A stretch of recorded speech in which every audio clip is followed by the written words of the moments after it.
So hi and good evening, everybody. Hi. So enthusiastic. That's great. Yeah, happy Wednesday. My name is Erica Lemp. I am the Executive Director for weVENTURE, which is here in the College of Business at FIT. And essentially what we do is a blend of small business support and women's empowerment. So how many of you are business majors? Oh, yay. Several of you guys. So you've probably seen our office right inside the front door of the College of Business there. We are always available, and this goes for anybody who's interested in coming by. We are always available to assist, hi there, in any kind of small business support that you need, mentorship support, anything like that that you may happen to need. But I want to get an idea of what everybody else, or what everybody really is doing. So I'm going to do the most uncomfortable thing. I'm going to ask everybody to introduce themselves. This is phase 1 of Networking 101. So I figure you guys are all here to learn a little bit about networking, some do's, some don'ts, and all of that. So you might as well start by introducing yourself. So I'm going to start with this gentleman right here. My name's Clint. I'm a master's student in aerospace engineering. Just graduated in December. Awesome. Congratulations. What are you hoping to get out of today? Hopefully networking well enough to get a job. Nice. Awesome. All right. Hi there. Hi, I'm Teresa. I'm studying global management and finance, and I'm a senior. I graduated in a month. So I want to learn something more about networking and how it all works. Okay. My name is Tanya. I'm also a senior. I'm a business administration major. I'm staying here for another year to do my MBA. So yeah, networking can never start too early to do that. Truth. Yes. All right. I'm Drew. I'm also a senior. I'm global management and finance as well. I know I'm bad at it, so why not learn some skills out of it? Okay. Good.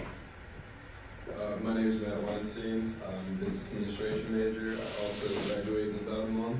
Okay.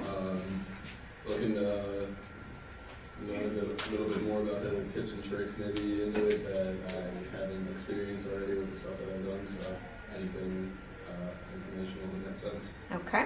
Great. My name is Paul. I'm a graduate here and I'm looking to improve my English skills. Okay. Hi, good evening. My name is Leanne Tibbetts, and I'm an aviation monitoring flight student. I'm a senior, graduating this semester. Just want to learn about how to network better. Okay. Great. I'm Karen. I'm a business administration marketing, and I want to learn more about it. Okay. When I'm staff here and I copy what she said. It's good to see you again. I'm Callie. I'm in the clinical society program here, and we're getting ready to do a bunch of conferences, so I figure it's important for them to know. Awesome. Great. Hi, my name is Lorraine Ramirez. I am a PhD student, well, candidate actually, in science education, and I just want to know definitely more about networking. Okay. Great. Hi, I'm Noelle. I'm in the ABA and OBM master's program. We've met. Yes. Okay. I was like, you look very familiar. Okay. Thank you. I've been to a couple of weVENTURE events, but yeah, I just wanted to learn more about networking. Great. Jackie, also in the ABA OBM master's program, and learn more about networking. Okay. I'm Laura. I'm a PhD in the behavior analysis program, and I think I have some deficits in the area of networking I want to fix. Great. Okay. You came in last, so you have to introduce yourself. Hi, I'm Justin. Okay, and what is your major, and what are you hoping to get out of today? First semester MBA. Okay. No expectations. No expectations. Well, that's, that helps me. No expectations means it's very difficult to disappoint you, so that's excellent. So we're really going to cover a variety of things today. What do you think the 4 W's and the H are? Who, what, where, when, why? Close. The H would be what? How. And one of the things that's not in there is when, and it's because, frankly, when you should always be networking. So it's the who, what, where, why, and how of networking. You get to introduce yourself, because I didn't really get started, so you get to introduce yourself. We made everybody else do it. Oh, okay. I promise, it's not just you. Okay. My name is Nicole. I'm an environmental education major, graduating. Okay, and then what are you hoping to get out of tonight's session? More of like the online networking. Okay, great, awesome. We will cover that also. So, yeah, this is just kind of, sort of seems like the basics, but all of it is always good just to kind of remember, and some things maybe that you hadn't thought about, some tips and tricks, and we'll get going. So what is networking? Well, if you look at it from the very basic perspective of a dictionary definition, it's the exchange of information or services among individuals, groups, or institutions. Sounds right, right?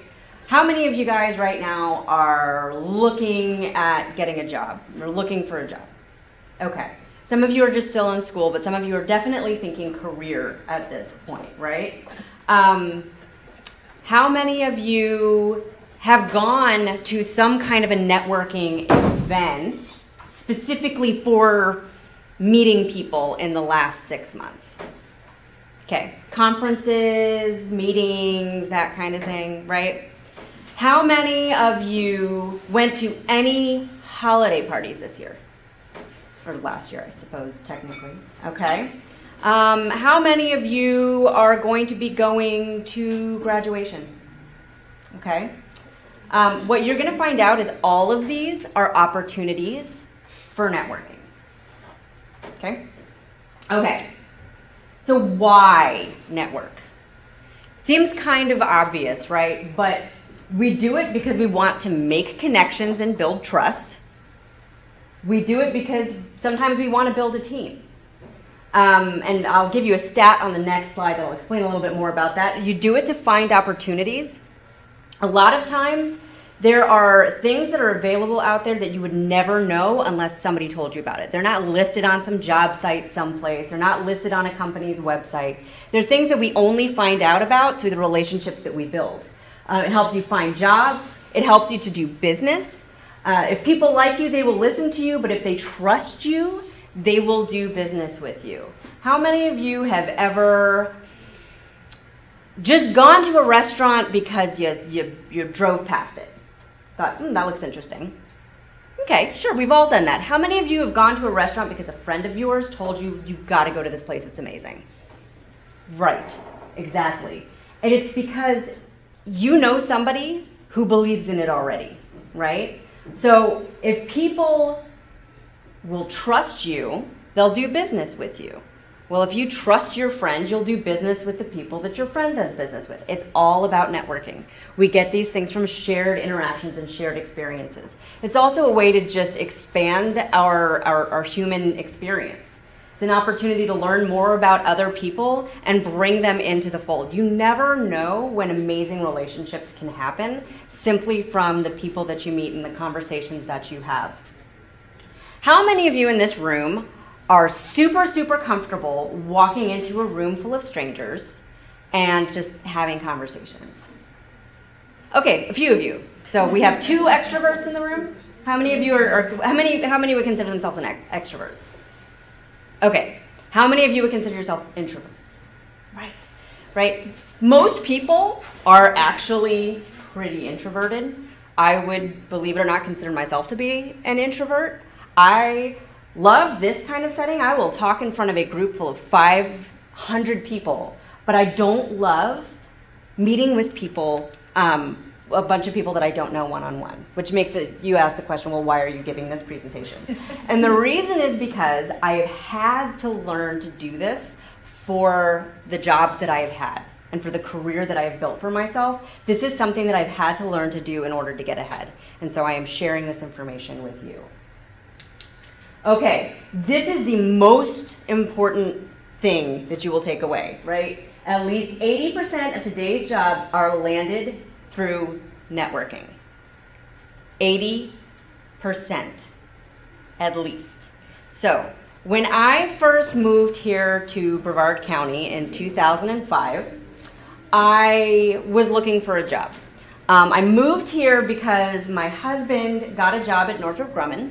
Hello, welcome. Oh my gosh, everybody's showing up. We'll make you guys all introduce yourselves later.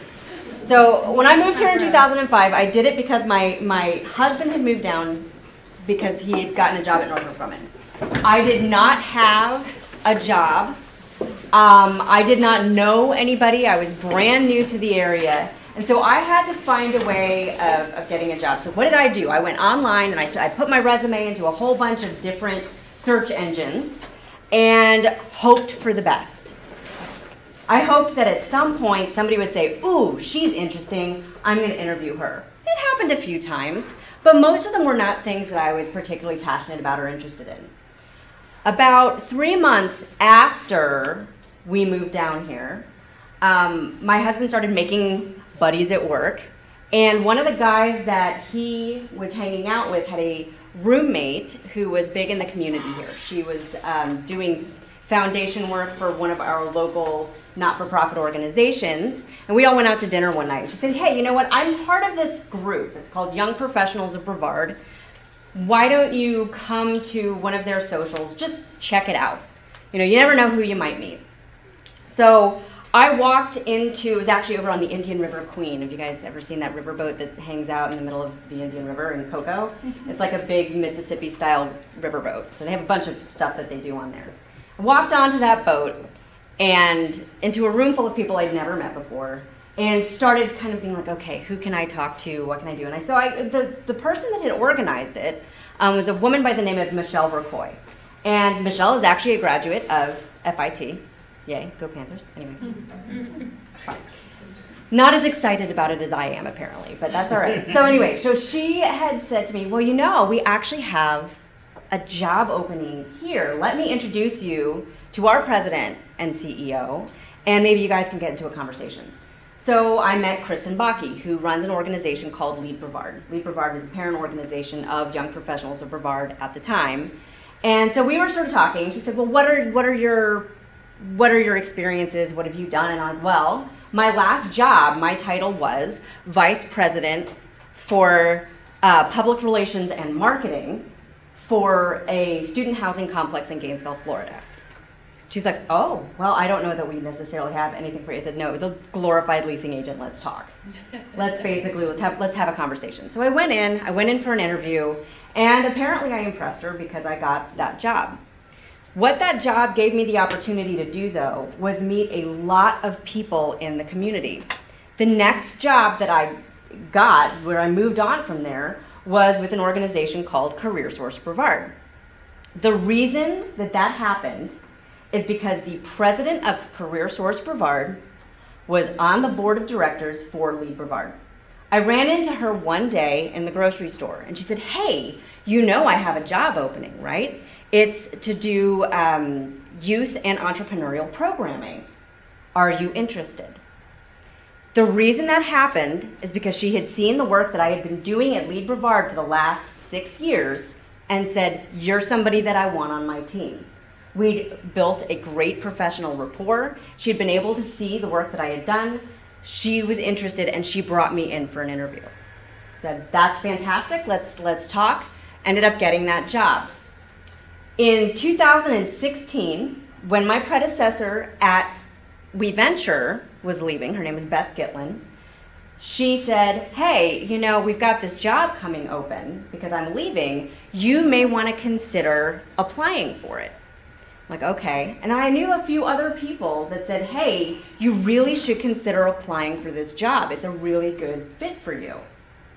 I probably wouldn't have applied for it unless they'd all come to me and said you should do it. Every job that I have had in Brevard County, I have landed through networking.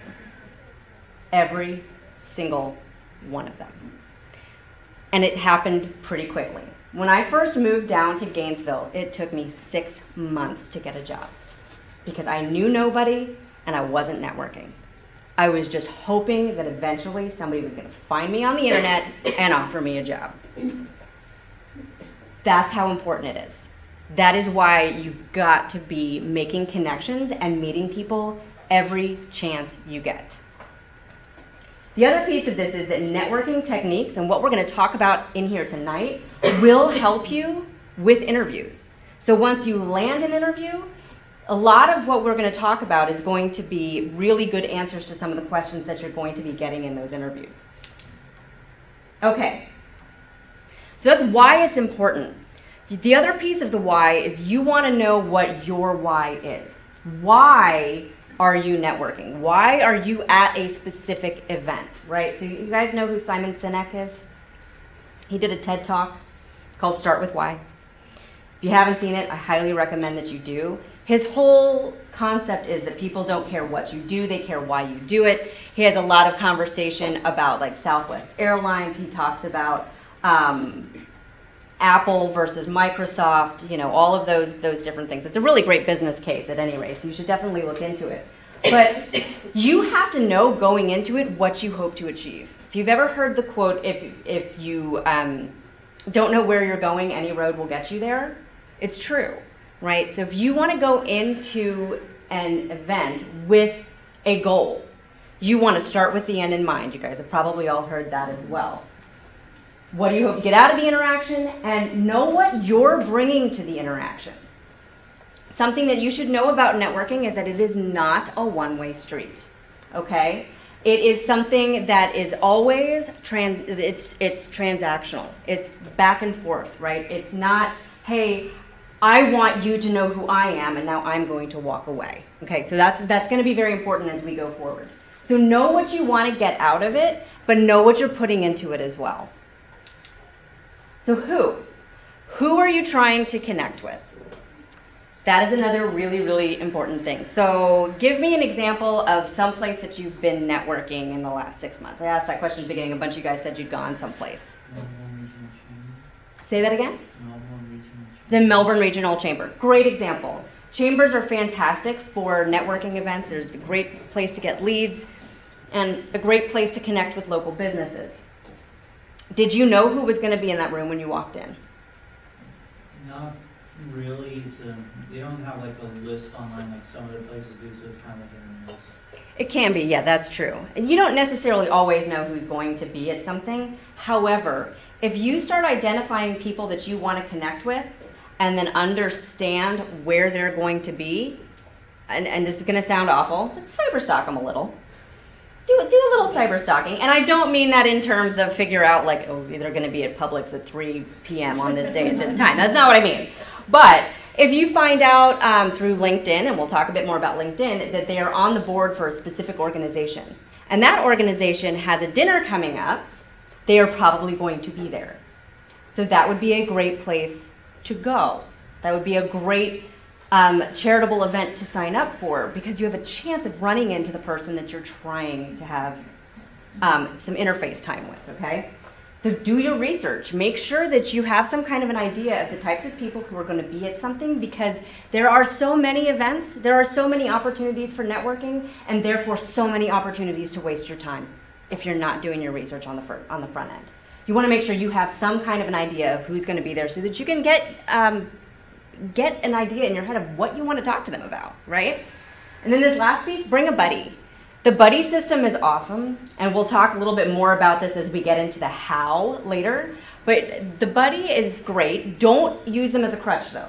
Don't go someplace with a buddy and then only spend the entire time talking to that person.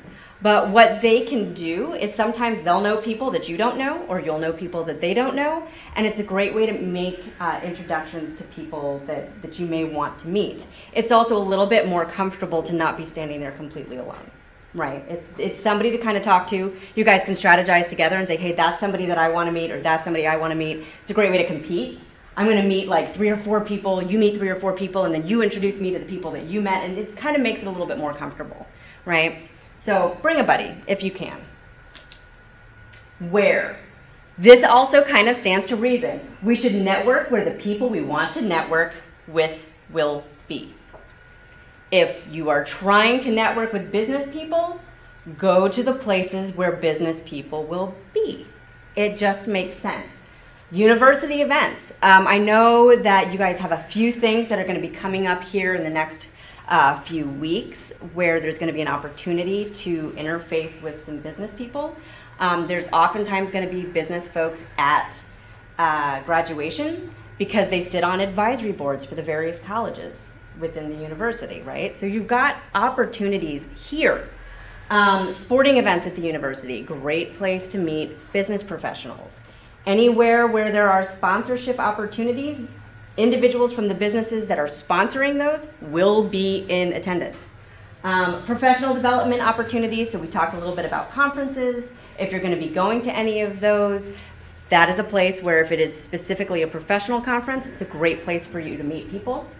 Charity events. I cannot speak highly enough of the benefits of networking at charity events or nonprofit events for a few reasons. One, they are all the time. Every single week in Brevard County, you can find some kind of charity event. Doesn't mean you should go to all of them because they're also somewhat expensive because they're for charity. So, you know, use your monies wisely. They are also crawling with business people. Every nonprofit organization, by virtue of the fact that they are probably a 501c3 not-for-profit organization, is mandated to have a board of directors. Board of directors is typically going to be made up of business people. Business people who have a passion about a specific cause, right? So if you were to come to one of the weVENTURE events, we have an advisory board, and we have business people from banks, we have business people from healthcare, we have people from economic sectors. We have all kinds of different individuals that come to our events because they believe in what we do. Well, if you're at that event and they're at that event, they're going to make an assumption that you also have a passion about this topic. And I would suggest, if you're going to go to one of these events, research the organization before you go. Do your research. Don't show up and then have them go, hey, so that's great, why are you here? And you go, to meet you. Nothing creepier. Don't do that. Don't do that. Figure out why they are passionate about it or what it is about that organization that might be a good conversation. It's also a great way to have a conversation with people. You can say, this is my first time coming to an event for this organization. You're involved with it. What can you tell me about it? People love to talk about the things that they're passionate about, right? So it's a great conversation starter. It's a great way to get to know people. Faith community, it's another good one. If you happen to be plugged into the faith community or part of a church, so are a lot of business people in the community. So it's a great place to meet people there. Volunteering, this goes back to the idea of charity events. It's a little cheaper. It's usually free to volunteer, right? It's a great place also to meet people who are passionate or who just might know a little bit about, who might know a few people who have great connections for you. So, good example. There are, anybody here interested in working for like Northrop Grumman? Okay, a few of you, right? So Habitat for Humanity is you guys have all heard of Habitat for Humanity, I'm assuming, right? It's a great organization that you can actually volunteer with. Well, they have great representation on their board of directors from Northrop Grumman. So you get involved, you volunteer, you help build a few houses. You go to some of their events, a volunteer recognition event, you get a chance to network, and then they see you as somebody who has drive because you had the initiative to go and volunteer for something, right? All of these things look good for you also. This is a great way to get conversations started. Hobbies. You know, this is one of those things where a lot of times if you're part of a specific hobby, there are sort of meet and greet events for that type of thing. Harley, like if you ride Harleys, then maybe you go to a Harley Club type event. There's, you know, that's what I mean when I say hobbies. And then finally, coffee meetings. This one is not so much a place where you meet people, but it's a great way to follow up. So when you go to a networking event that is full of people, you've got 300 people in a room, it's very, very difficult to have meaningful conversations in a room full of 300 people. For a lot of reasons, but one of them being that people tend to kind of try to move on and talk to other people and talk to more people. It's not a slight on you, it's just they have reasons for being there as well. This is a great way to follow up. Get a business card, say, hey, I would really love to have a conversation with you. I know you don't have time right now. What does that show? That you're being respectful of them, right? I know you don't have time right now, but let's connect over a cup of coffee. I'd love to buy you a cup of coffee. And that gives you an opportunity to have a more meaningful conversation with an individual, okay? Networking does not always have to happen in a huge room. It can happen one-on-one. Okay, what about online? We had some conversations about online. How many of you have a LinkedIn page? Okay, for those of you who have not raised your hands, you need a LinkedIn page. How many of you have a good LinkedIn profile? If Fewer of you raising your hands. Okay, you need to make sure that if you're going to bother having a LinkedIn page, which you should, that it should be a good one. Meaning, you should have a professional headshot, a professional looking headshot anyway, meaning don't take a selfie off the back of a boat with your sunglasses holding a beer. Not for LinkedIn. Frankly, not for Facebook either if you're using it for professional networking, but something that shows your face makes you look very professional. There's nothing worse to me than trying to find people on LinkedIn and having them look like they're at a party. It's not the place for it. LinkedIn is really for professional interactions. Another thing that you should do with a LinkedIn profile, make sure that you have as much information as possible on there. Put your educational information on there. Put any jobs that you've had on there. Get recommendations on there from people who can give you a solid recommendation.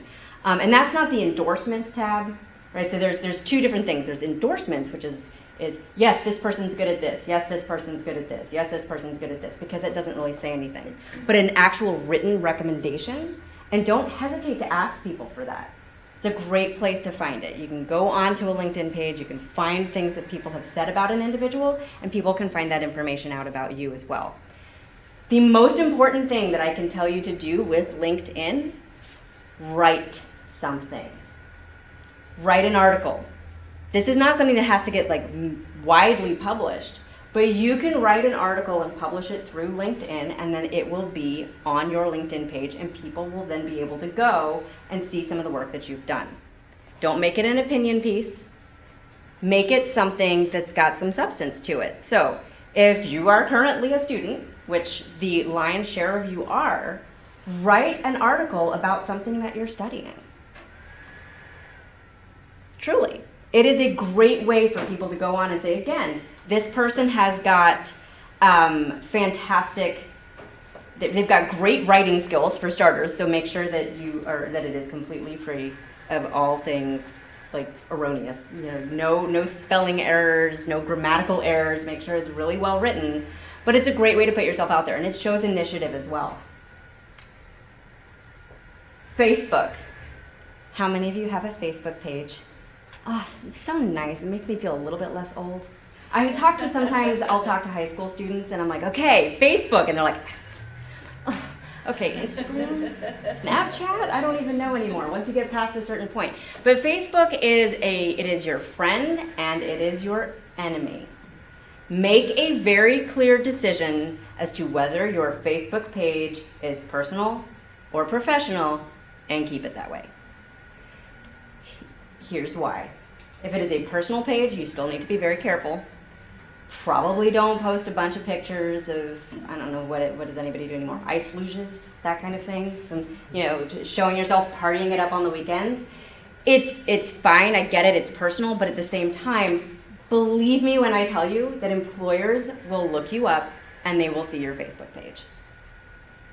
They will see your Facebook page. It will happen.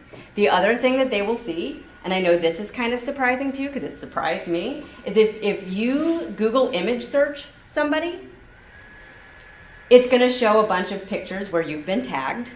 So make sure that you are putting your privacy stuff on your Facebook page so that people can't tag you in things you wouldn't want them to tag you in. But it also shows up in a variety of other things. So a great example of that, if you were to Google image search me, you would get a lot of professional stuff, you'd get a few personal photos, and you'd get a whole bunch of shoes that I like on Pinterest. And cauliflower recipes, randomly enough. These are the types of things, because it's the way that social media works, it's all there. So what I always tell people is, don't post it if you wouldn't be comfortable with your mother, your grandmother, your pastor, your professors, or a potential employer seeing it. Be really, really, really careful. The other thing you want to make sure you're avoiding, and this is probably also just for peace of mind, is getting into social media arguments with people. It's very easy to do these days, right? We live in a very, very, very divisive culture at the moment. It's easy to put something out there and then start a dialogue. It's also easy to post something that you wholeheartedly believe in on social media, which is great. The problem comes when whoever your potential employer is looks at that and they don't agree with you. Be so careful. Any questions about this? Yeah. Okay. I hate, yes? What about doing professionalizations within LinkedIn? Is that something people explore often? Absolutely.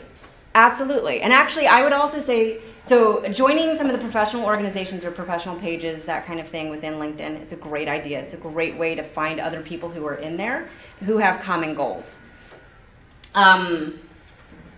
There's nothing wrong with also reaching out to people on LinkedIn and trying to start a dialogue. Something that I will caution you about with LinkedIn. Don't just go and pull up, again, I will use Northrop Grumman because I've already used them. Don't go and pull up a list of their executives and try to link to all of them. Reason being, it is very clear what you are trying to do if you do that. It's the same way that I will not accept LinkedIn requests from anybody who just has a title that just says looking for a job. Don't put that in your LinkedIn. Don't do it. Don't put it in your LinkedIn profile that you are looking for a career. Put what you are good at, put where you excel. As soon as you do that, people assume that the only reason that you want to talk to them is to get a job or is to get something from them, which may be true. However, how many of you have ever had somebody approach you with something that they wanted without ever having had a relationship? And how does that make you feel? You always have to look at these things with that bit of empathy and understand how they're going to feel. People tend to be very put off by people who appear to be desperate, right? There's a way around it. There's a way to present yourself in such a way to get what you want without coming across in that way, okay? All right. Okay, how? This is where we start getting into sort of the fun parts of networking. So for my business students in the room, how many of you guys have done business model canvas before, right? Okay, so for those of you who have not ever done business model canvas before, business model canvas is something that we use in my office all the time. It's a great way to help people understand everything that they need to know before they get a business started. They want to look at who their customer is. They want to look at, you know, their revenue streams and their costs. But the most important block, other than the customer, on the business model canvas is something called value proposition. The value proposition is essentially what makes you unique and worthy of doing business with. Why would somebody with all the options that they have choose to do business with you? Why would somebody with all the options that they have choose to hire you? And that's why I want everybody to come up with their value statement.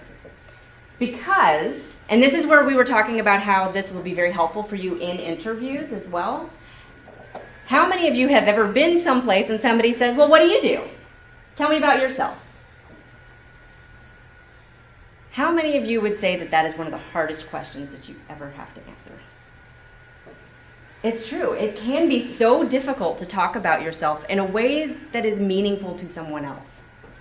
You can talk about your own interests all day. You can say, well, I love basketball, I love this, I love that, but that is not what that person wants to know, right? So knowing this going in will save you a lot of heartache, we'll put it that way. So this says, what value do you deliver to the customer? I'm using the term customer here just simply because, again, I'm coming at it from a small business perspective. Think of your customer as a potential employer. Think of it as a potential connection. Think of it as somebody that you may be volunteering with who may be ready, willing, and able to lift you up to that next person. That is your customer. Think about yourself almost as a business. You're all entrepreneurs. Today and every day, every single one of you is an entrepreneur. Because you are the master of your own destiny, right? And what you are is the commodity that everybody wants. So you have to figure out how to sell it. You have to figure out how to sell it in a way that is going to be appealing and interesting to potential employers. So which one of your customers' problems are you helping to solve? These are all the questions that we ask with value proposition, right? So figure that out. If you're talking to a potential employer at a networking event or in an interview, what problem are you helping them to solve? What can only you do that will solve a problem that they have? It could be that you have a specific expertise in a particular type of software, but at the same time, you are very good at interfacing with the customer and this and that. And you have to be able to articulate that. What customer needs are you satisfying? They have a need for a network analyst. That is what you can satisfy. What bundle of products or services are you offering to each customer segment? So, for if you're doing any volunteering in a way where you are utilizing your professional gifts, where you are utilizing your intellectual gifts to help them. It's great to swing a hammer. It's great to go out and help build a house. But it's also great to be able to say, and I'm also going to help this organization with their social media. I'm going to help this organization build their networks. I'm going to help them raise money because I happen to be good at this. So it's what is it that you're bringing to the table? And you all have something. It just sometimes it takes a little bit of thought, right? Because it's not always at the tip of our tongue to be able to say, this is what I'm really good at. Most people don't love talking about themselves unless they're asked a question about themselves. But it's very difficult to say, I'm awesome. It's actually not that difficult to say. It's pretty easy to say, but it's very difficult to do in a professional setting, right? It's part of confidence is being able to articulate all of these things. So, a little bit of homework for you, because we don't have that much time to sort of make you go through all of this, but I want you to take a few seconds to do this. You guys have all heard of an elevator pitch before? Somebody tell me what an elevator pitch is. Audience participation. Somebody tell me. The shortest version of a pitch you can give to spark interest in someone. That's great. Perfect. So it's the term elevator pitch comes from this idea, if you get on an elevator, you have approximately 30 seconds. You know, you get on there with may he rest in peace, Steve Jobs. The ghost of Steve Jobs. You're getting on the elevator with the ghost of Steve Jobs. And your goal is to have a conversation with him in the amount of time that it takes him to get to his destination about who you are that's going to be memorable. Now, here's the trick about an elevator pitch. I would never suggest accosting anybody in an elevator. So you can kind of get rid of that terminology. Don't do it. It's just not a nice thing to do. Nobody here wants to be cornered. Don't do it to somebody else. But brief, 1 minute max, and persuasive. The whole goal of it is to be a conversation starter. What you say, whatever comes out of your mouth, should be so interesting that it makes that person want to continue the conversation. So they're getting off the elevator and they're asking you to coffee. Okay? Shouldn't just be, well, I'm a student and this is what I majored in. No, there's got to be so much more to it than that. And we'll talk a little bit about what that can look like. Should be interesting and memorable. Yeah, I mean, so again, it's a spot to put in something that is fascinating about you, but also pertinent to the conversation. All right, so here's the steps. I promised you I wouldn't just sort of throw this at you, and I do have a handout that's got some of this information on it too, which I'll make sure that you all get before you leave. One, identify your goal. What are you hoping to achieve? Because if you don't have a goal in mind, it is very, very easy to ramble or not say enough. Right? Okay. 2, explain what you do. This is the mode that I love to use for this. And Jared Campbell, when we talked about this, he had I think probably the best one of these that I've ever heard. Do you guys know who Jared Campbell is? Yes. Okay, so he's hilarious. He actually works in this building. His office is in this building, right? And he's on the first floor. He's on the first floor. Head of library IT. Okay. And he plays in a band. And he plays in a band. And what his whole thing was about basically fantastic music that will shred your face or something like that. I don't remember what it was he said, but I'm like, I need to know more about this. I need to find out more about this band because it sounds awesome. So I, or we, if you're talking about your business, do blank with blank for blank because blank. I know. Only you substitute the word blank for something interesting about you. So I do what? Tell me what you do. I help, I'll talk about me.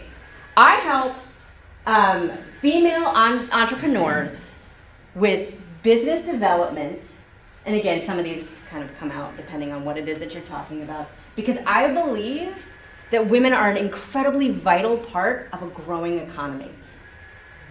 See the way I said that at the end of it? It's because I believe. It's the why, right? People don't care what you do, they care why you do it. So you're talking about that. And so the idea there is to spark somebody to say, oh, that's awesome, how do you do that? Or tell me more about that, or what kind of programs do you offer? Or what experience do you have doing this? Or what experience do you have doing that? That's the goal. The goal is to get the conversation moving. So is it going to be exactly in this format? No. But these are the types of things you want to cover. Who I am, what I do, how I do it, why I do it. And keep the why in there. Because that is what is going to make it interesting and memorable. Because I am so passionate about blank. Or because when I was a kid, I always wanted to be an astronaut. And so that's why I'm in aerospace engineering. Because I grew up watching the space shuttle take off from my backyard, and it inspired me. And then somebody will say, oh, so have you lived here for your entire life? I have. When was it? Do you remember when this space shuttle went up? You get to have these conversations. It's exciting to people to share shared experiences. And that's how you find that stuff out. Because now they're not talking about the job that you do. They're talking about something they're excited about too.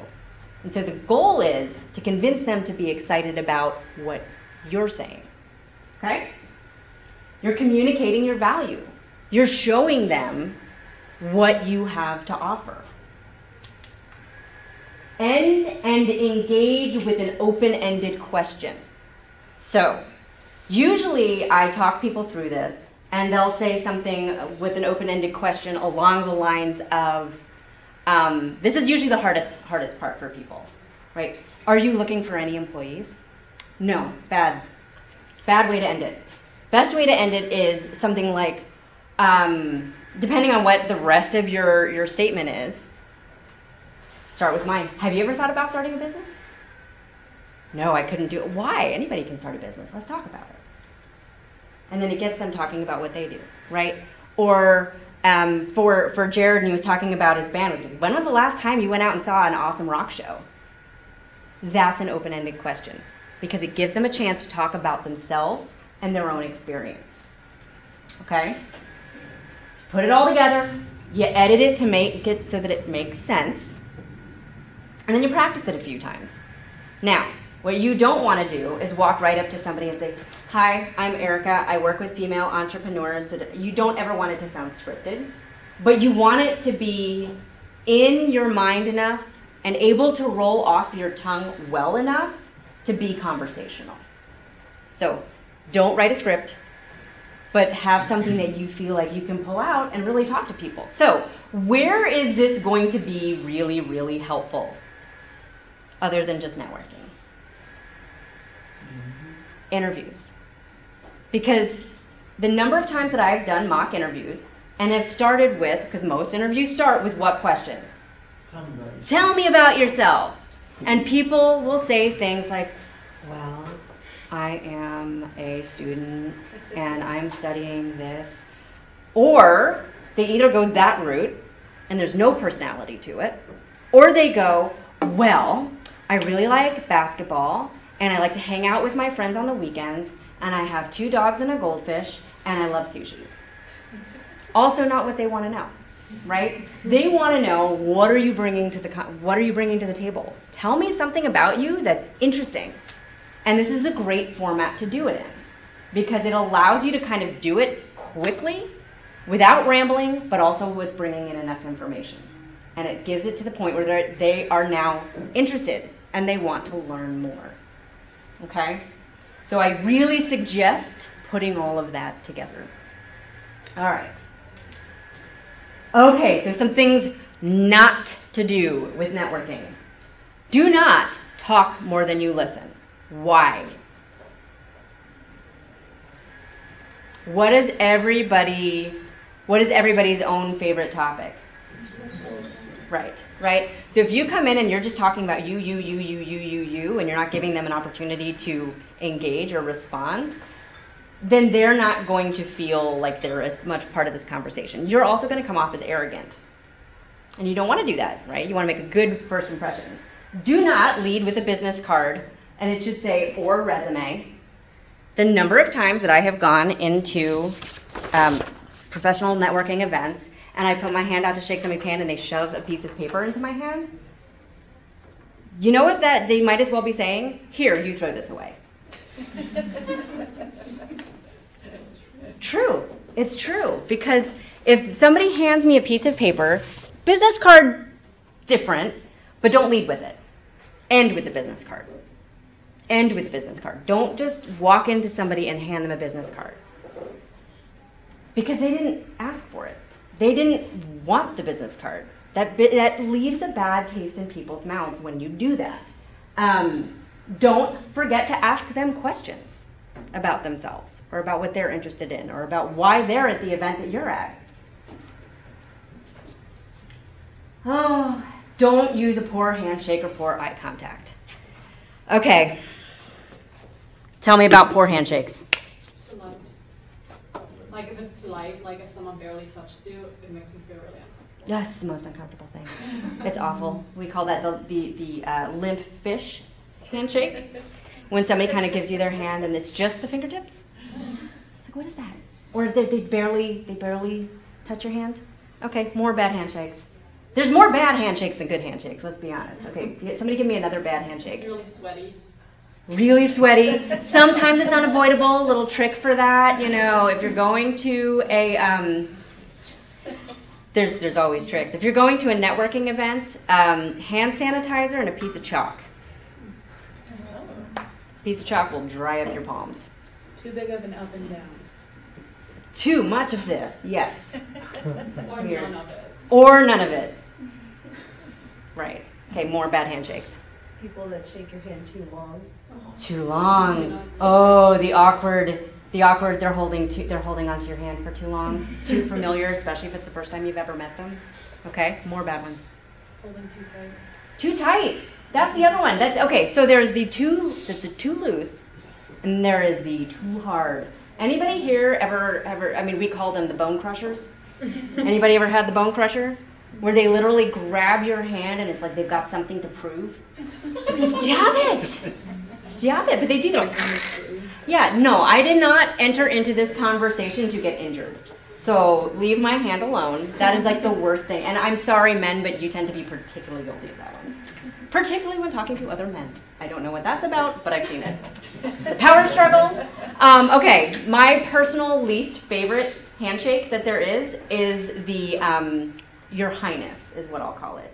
Is when somebody, instead of offering you their hand this way, does this. Oh. Does that ever happen to you?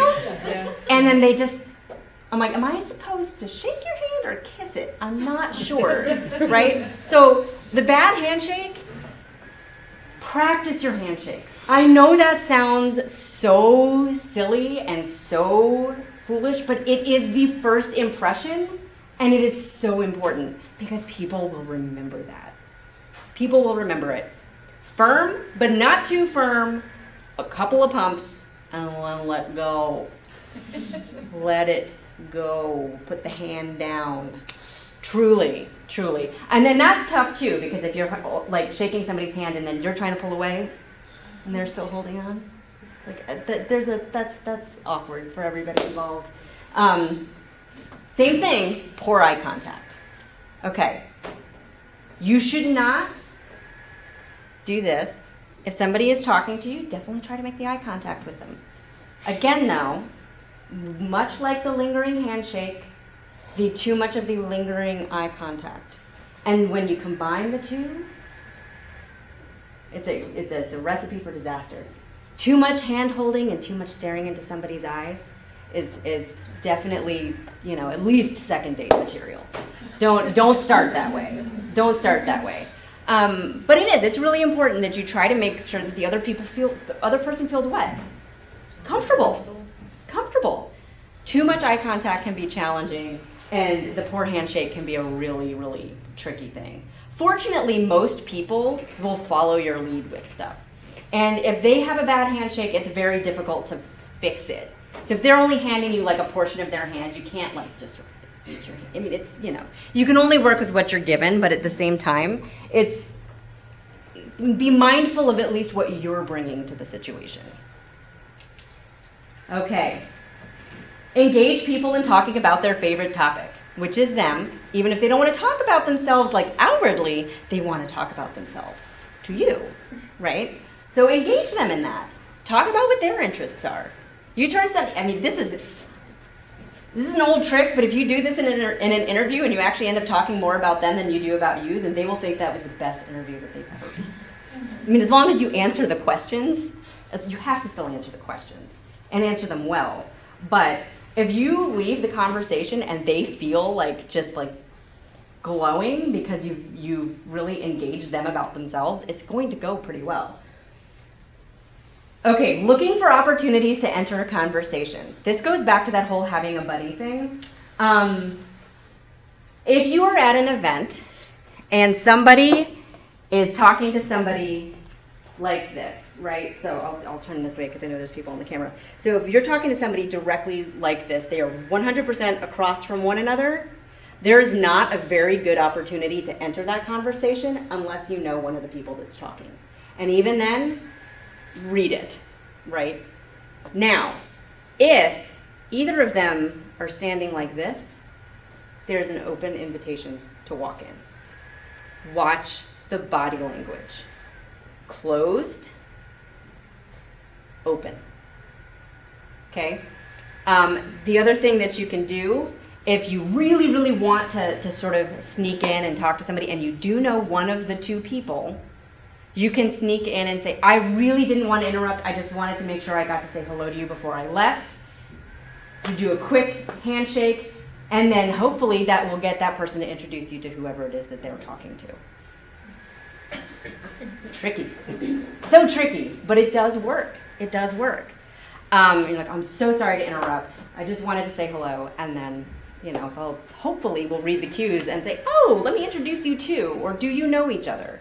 Which would be the polite thing to do. Learn and repeat somebody's name. There are some tricks with this one as well. This is also where the buddy system comes in. Really, really handy. And again, this is one of those things where you learn someone's name, you repeat their name at least a couple of times to hold on to it, but you don't want to say it constantly, because that's also what? Creepy, right? We're big on the don't be creepy thing with this whole networking bit. So learning and repeating their name. How many of you have ever been someplace and you run into somebody and you say, I know this person, or I should know this person's name. They sit with me in class, or I've met them a couple of times and I cannot remember their name. Has it happened to you? Right? Happens to me like at the grocery store where I'll see somebody. So here is my tip. If you take nothing else from tonight, here's a great tip for hacking the name you forgot. Okay? And this is where the buddy system comes into play. Right? So I do this to my husband all the time. All the time. So good to see you. Let me introduce you to my husband, Ken. And then Ken knows to do this. Hi, and your name was? Pretty good, right? Because now I didn't have to remember it, but now I know it. Because he's gotten them to say it without them realizing that I have forgotten it. I know, it's sneaky, but it works. It really does work. And so if you're trying to get somebody to say their own name, introducing them to somebody else is the quickest, easiest way to do that. Okay? Like all good things, like relationships, as well as networking, know when it's over and leave before it gets awkward. The number of times that I have been to networking events and somebody's standing there and then they're just sort of hanging out and then they're not leaving. Or they start a conversation and then they just don't ever exit and they try to like monopolize your time. That is unfortunately the memory that you will leave with, as opposed to, wow, that person was really interesting, I didn't get enough time to talk to them. It was, remember when I ran into them at that event and they wouldn't leave me alone? Know when the conversation is over. Here's a really good way to know when the conversation is over. The person starts doing this. Not overtly, not rudely, but they're just kind of like looking, because remember, they're there to talk to people too. They're someplace to also have conversation. And if what you really want is to have a more meaningful conversation, say, listen, I know you're busy. I know you have a lot of people that you want to talk to. I'd love to catch up later. Do you have a card? Ah, that's where the business card comes in. That's when the business card comes in. Do you have a card? Maybe I can contact you. We can go to get coffee, or we can go to lunch or something, right? That's how you continue the conversation. But if you stand there until they are so ready to have you leave, that's all they're going to remember. And guess what they're going to do next time they see you? Avoid the crap out of you. They will avoid you at all costs. Don't let that happen. Don't let that happen to you. And then finally, follow up. If you met somebody and you had a great conversation and it's somebody that you do want to get to know more and they did give you a card, you can send them an email and say, hey, it was really good chatting with you. It was so interesting learning about X, Y, or Z that you're doing with X, Y, and Z. I'd love to know more about that. Maybe we could get together for a cup of coffee, or I'll look forward to seeing you at the next event. Or are you going to such and such event? Maybe I'll run into you there. Follow up, because you may remember them. You want to make sure that they remember you too, and you want it to be positive. So this goes also for interviews. How many of you send thank you cards after an interview? How many, or thank you email? You've got to do it. You have to do it, because you're thanking that person for their time and the amount of time that they put into talking to you. I will tell you that I have made decisions on who to hire based on who followed up with me.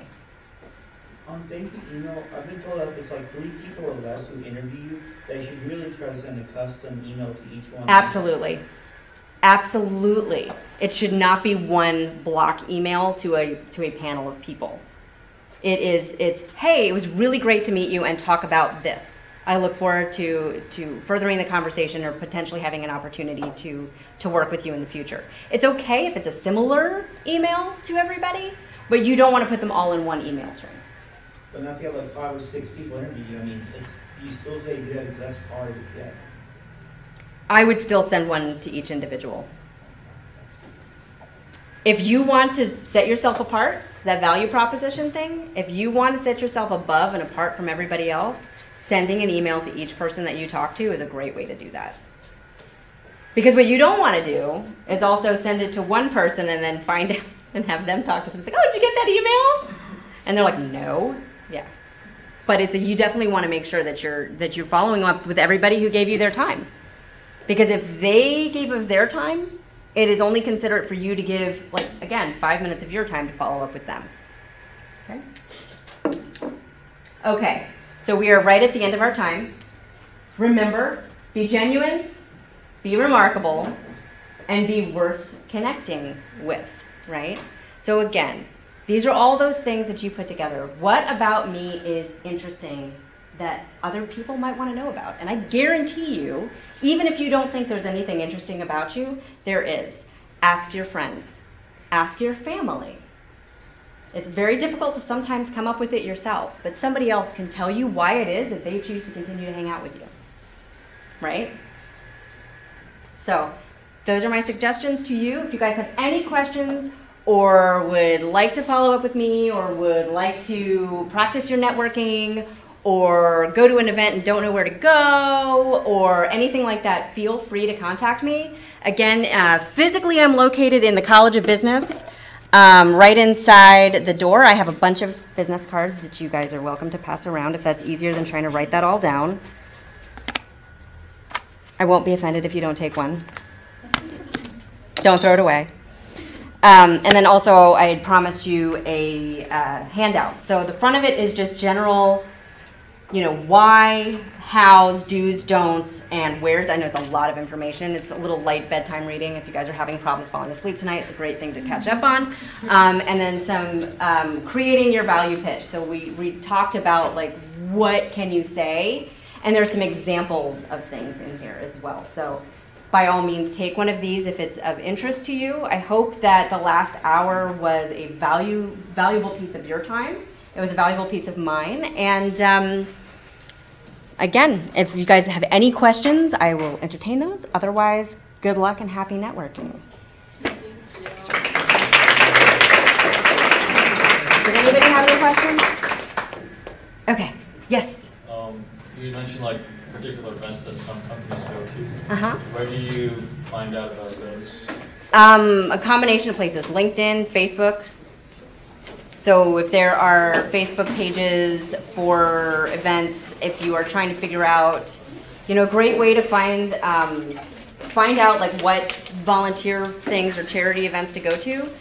Find some of the biggest nonprofit organizations in the community, and you can just Google search it, and then go to their website. Every single one of their websites will have a list of their board members, and then kind of choose from there, and it'll also have a calendar of any events that they have coming up. Sure. Okay. Any other questions? Okay. Well, thank you guys. Thank you, Erica.